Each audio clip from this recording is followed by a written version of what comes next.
오늘 이 새벽 기도의 자리로 나오신 성도님들을 환영합니다. 다 같이 사도신경으로 신앙 고백하심으로 새벽 기도회를 시작하겠습니다. 함께 고백하시겠습니다. 전능하사 천지를 만드신 하나님 아버지를 내가 믿사오며 그 외아들 우리 주 예수 그리스도를 믿사오니 이는 성령으로 잉태하사 동정녀 마리아에게 나시고 본디오 빌라도에게 고난을 받으사 십자가에 못 박혀 죽으시고 장사한 지 사흘 만에 죽은 자 가운데서 다시 살아나시며 하늘에 오르사 전능하신 하나님 우편에 앉아 계시다가 저리로서 산자와 죽은 자를 심판하러 오시리라. 성령을 믿사오며 거룩한 공회와 성도가 서로 교통하는 것과 죄를 사하여 주시는 것과 몸이 다시 사는 것과 영원히 사는 것을 믿사옵나이다. 아멘. 하나님 말씀을 사모하는 마음으로 찬송가 586장 하나님께 올려드리겠습니다.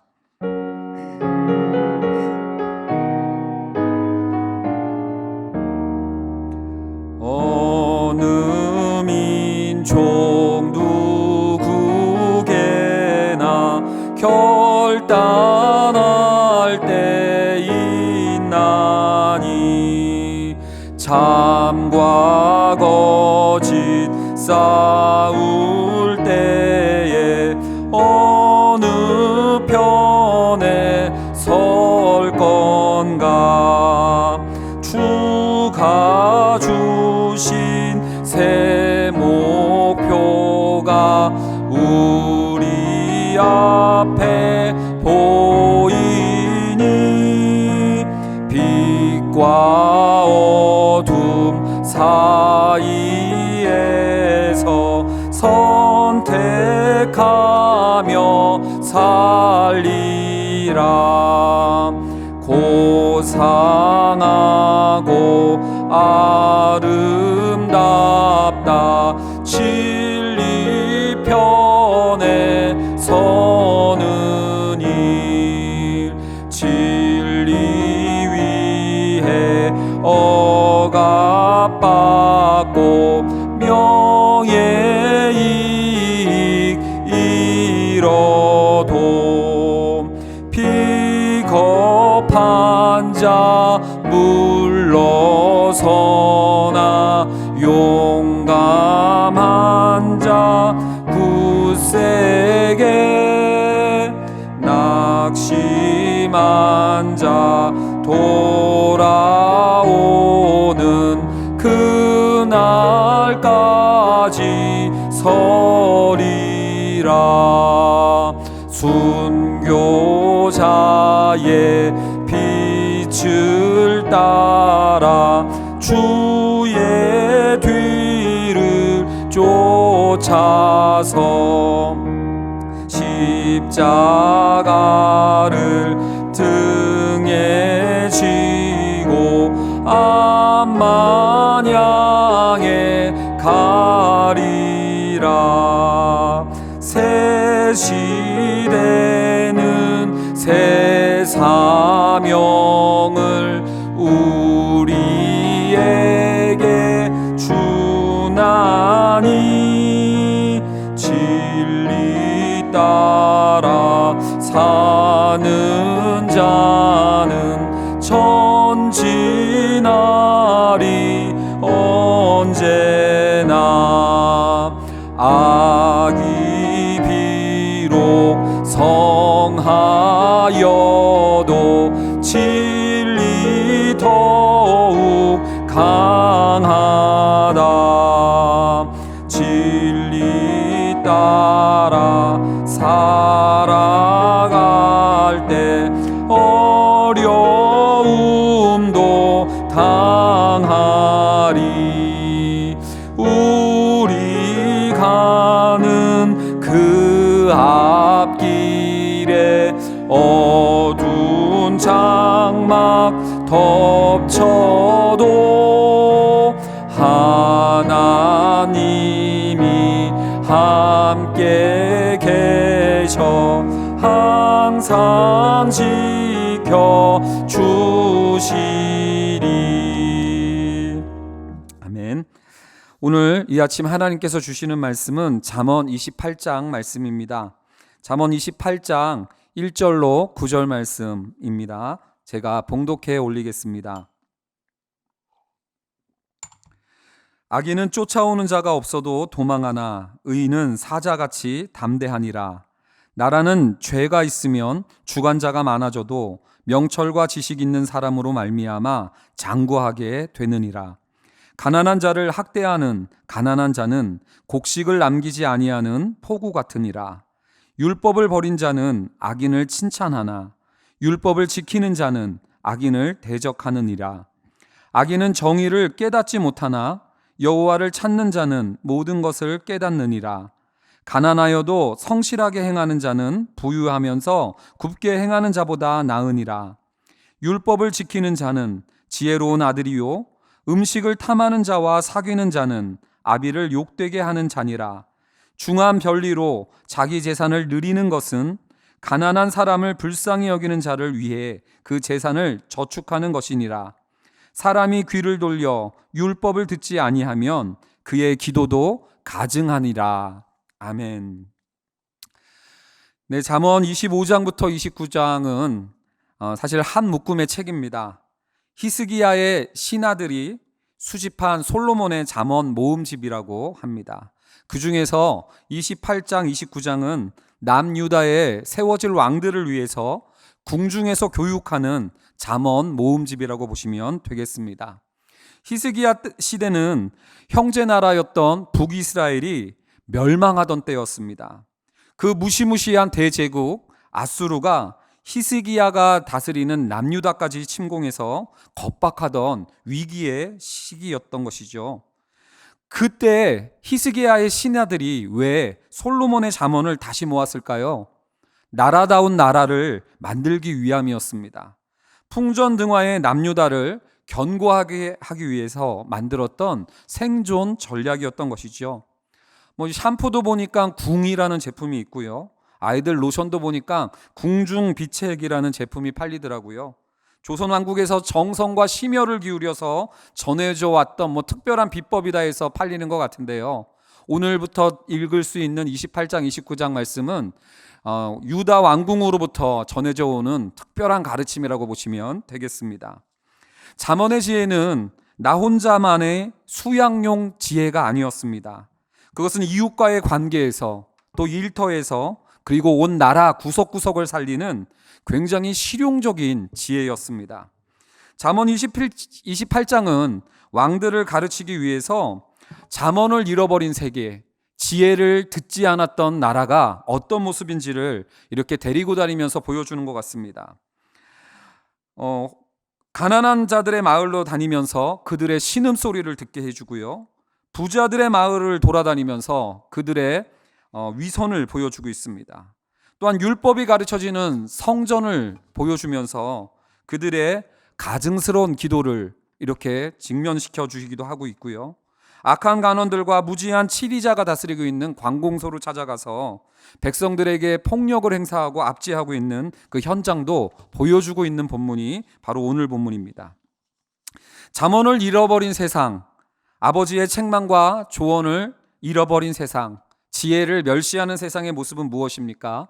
3절 말씀에 보여지고 있습니다. 가난한 자를 학대하는 가난한 자는 곡식을 남기지 아니하는 포구 같으니라. 위에서부터 아래까지 다 오염되어 버린 나라의 모습을 보여주고 있습니다. 가난한 자의 마을에 가보니 불쌍히 여김받아야 되는 가난한 사람들인데 오히려 서로를 마음을 같이 하고 위로하고 어울려 살아야지 되는 이 마을인데요. 오히려 가난한 자가 또 다른 가난한 자를 학대하는 모습이 나타나고 있는 겁니다. 그것이 곡식을 남기지 아니하는 포구와 같이 그냥 물밀듯이 휘몰아치고 있는 그 대세가 되어버린 문화가 되었다는 거예요. 왜 이런 일들이 펼쳐졌을까요? 그것은 가난한 자들이 서로가 서로를 경쟁 대상으로 여겼기 때문입니다. 왜 경쟁할까요? 가난을 극복하려고 나라의 주관자가 되려고 했던 것입니다. 2절 말씀 한번 볼까요? 나라는 죄가 있으면 주관자가 많아져도 명철과 지식 있는 사람으로 말미암아 장구하게 되느니라. 이 말씀을 보면은요, 나라를 장구하게 하는 일에는 명철과 지식 있는 한 사람이면 충분한데 이 지혜자가 없다 보니까 이런저런 전문가들을 동원하고 계속해서 주관자를 바꿔가면서 뽑는 겁니다. 진짜 필요한 건 지혜자인데 많은 주관자들만 양산하고 있는 상황이에요. 그리고 가난한 자들은 이 자리를 차지하려고 서로를 짓밟고 경쟁하고 있는 모습을 보여주고 있는 겁니다. 4절을 한번 봐볼까요? 율법을 버린 자는 악인을 칭찬하나 율법을 지키는 자는 악인을 대적하느니라. 지혜와 명철은 준비하지 않고 오직 신분 상승과 부자가 되기 위해서 경쟁하며 높은 자리에 오르는 모습이 오히려 칭찬을 받고 있는 현상입니다. 그걸 부러워하는 겁니다. 주관자가 되었으면 됐다라고 안심하고 있는 모습입니다. 4절은 그것이 바로 율법을 버린 현상이라고 가르쳐주고 있는 것이지요. 지혜자는 없고 주관자만 많아진 세상, 이것이 바로 북이스라엘의 멸망의 원인이 아니었겠는가 아마 분석했던 것 같습니다. 남유다를 다스릴 왕자들에게 다시금 견고한 나라를 꿈꾸며 수업을 하면서 그때 이들이 궁중에서 제시했던 대안은 핵심은 바로 율법이었습니다. 그리고 율법의 핵심은 정의라고 가르쳐주고요 있었습니다. 5절 말씀 한번 읽어볼까요? 악인은 정의를 깨닫지 못하나 여호와를 찾는 자는 모든 것을 깨닫느니라 라고 얘기하면서 멸망할 나라와 장구할 나라의 결정적 차이로서 정의, 그것을 제안하고 있는 것이죠.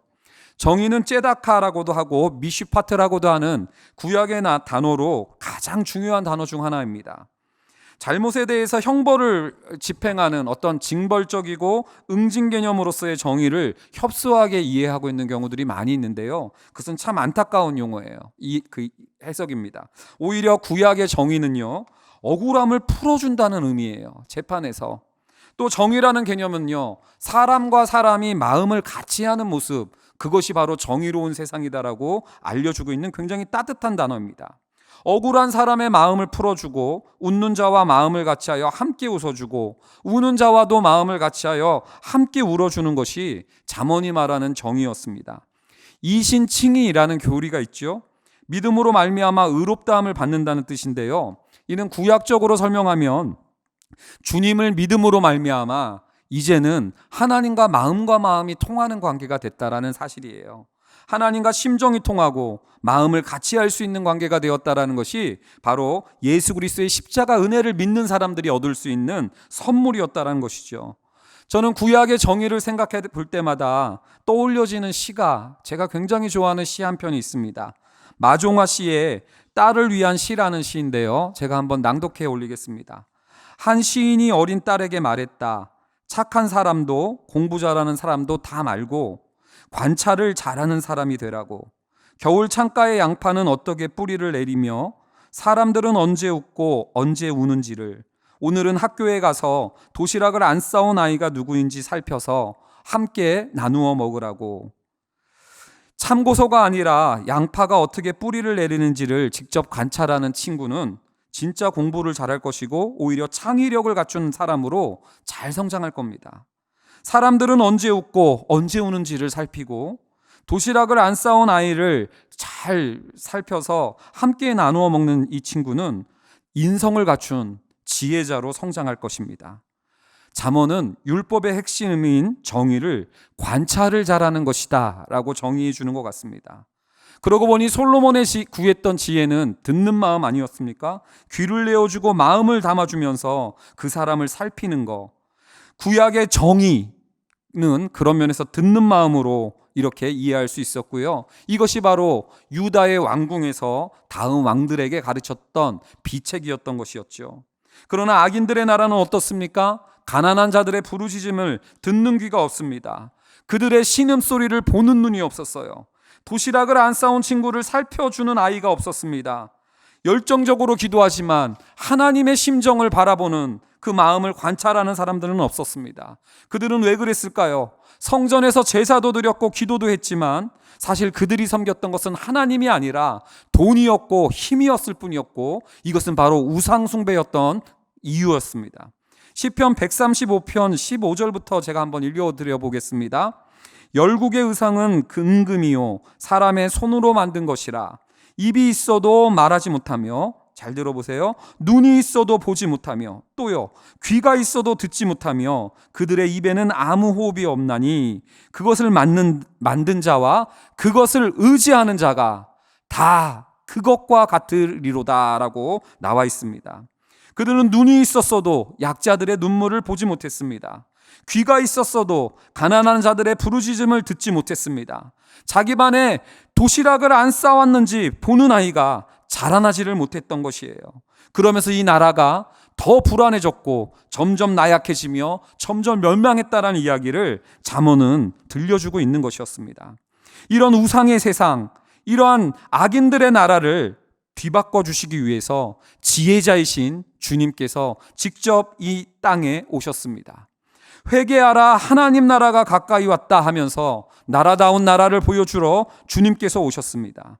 세상은 좋은 차를 타는 1% 자존심을 갖춘 사람에게만 주목하고 좋은 아파트에 살아야만 이 편한 세상을 누린다고 주장하며 이영애처럼 예뻐야만 여자라서 행복하다라고 광고하고 그렇지 못한 사람들은 멸시하고 있는 세상이지만 우리 주님은 이 땅에 오셔서 우리가 언제 웃고 있는지 언제 우는지를 살피시며 누가 도시락을 안 싸왔는지를 헤아려 주시며 누더기 인형과 같은 우리들이지만 존귀히 여겨주시는 왕으로서 이 땅에 오셨습니다. 그 나라가 가까이 왔습니다. 맑은 눈을 뜨고 아파하는 사람을 살펴주는 나라, 귀를 기울여 우는 자의 울음소리에 반응하며 마음을 같이하여 함께 울어줄 수 있는 나라, 서로가 그런 선한 눈으로 바라보며 눈빛만으로도 위로가 되고 힘을 얻게 되는 나라, 참된 영안이 열리자 사람을 경쟁 대상자로 보는 것이 아니라 사람을 주님 보듯 보게 되는 나라, 그 나라가 바로 잠언이 이야기해주는 건강한 나라인 줄로 믿습니다. 우리의 교회가 다음 세대들에게, 우리의 자녀들에게 그러한 정의를 가르쳐주고 관찰을 가르쳐주고 듣는 마음을 가르쳐주므로 건강한 나라를 살아갈 수 있는 꿈을 꾸도록 돕는 우리들이 되기를 이 아침에 함께 기도하기를 원합니다. 다 같이 기도드리시겠습니다. 사랑의 하나님, 감사합니다. 하나님, 우리들을 끝까지 포기하지 아니하시기에 잠언의 지혜로 우리들에게 가르쳐 주시는 하나님의 열심을 바라봅니다. 거기서 그치지 아니하시고 구주께서 친히 하나님 나라를 이끌고 오셔서 악인의 나라 속에서 정말로 1%의 사람들만 바라봄을 당하는 주목만 받는 그런 나라 속에서 우리들을 불러주시고 서로의 눈을 마주치게 하시고 서로의 얼굴을 살피게 하시며 귀를 기울이게끔 하신 것 주님의 인도하심인 줄로 믿습니다. 하나님, 교회가 그러한 정의를 가르치는 처소가 되어지게 하시고 학교가 되어지게 도와주셔서 이 나라가 서로의 마음을 살펴주며 하나님과 심정이 통하는 그러한 공동체를 형성해 갈 수 있는 힘과 지혜를 배워갈 수 있도록 주님께서 오늘도 저희들에게 지혜로 인도하여 주시옵소서. 감사드리며 예수 그리스도의 이름으로 기도드립니다. 아멘. 오늘 주신 말씀 생각하면서 함께 기도하기를 원합니다. 우리를 왕같은 제사장으로 불러주신 하나님의 부르심을 따라 우는 자들과 함께 울어줄 줄 아는 하나님의 형상으로 살아가게 하옵소서 같이 기도하기를 원하고요. 또한 우리의 자녀들이 교회를 통해서 따뜻한 정의를 배우게 하시고 하나님의 나라가 이 땅 위에 임하는 영광을 맛보게 해달라고 우리 함께 이 꿈을 위하여 기도하며 나가도록 하시겠습니다. 다 같이 기도드리시겠습니다. 사랑의 하나님, 아버지 하나님, 진정으로 오늘